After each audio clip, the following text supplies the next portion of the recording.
જો પોલીસ દ્વારા તમારી અટકાયત કરવામાં આવે અથવા પોલીસ દ્વારા તમને બોલાવવામાં આવે પોલીસ સ્ટેશનમાં પૂછપરછ કરવા, તો આપણો મૂળભૂત અધિકાર શું છે અને આપણે શું પગલાં લઈ શકીએ? ચલો આવો જાણીએ.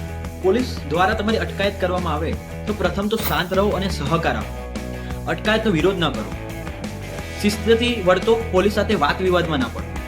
બીજું કારણ છે કે કારણ પૂછો કે શા કારણથી એમની અટકાયત કરવામાં આવી છે.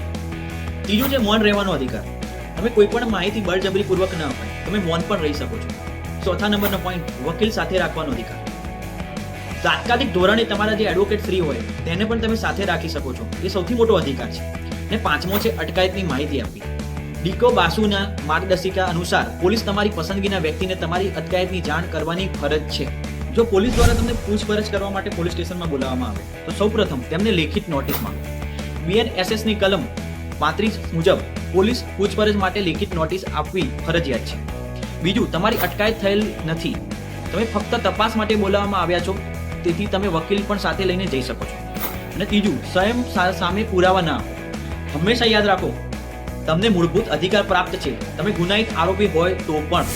બસ આવા જ લો ફેક્ટ્સ જાણવા માટે અમારી ઇન્સ્ટાગ્રામ ચેનલ તથા યુટ્યુબ ચેનલને લાઈવ સબસ્ક્રાઇબ કરવા નમ્ર વિનંતી. ભારત માતા કી જય, વંદે માતરમ, જય હિન્દ, સત્યમેવ જયતે.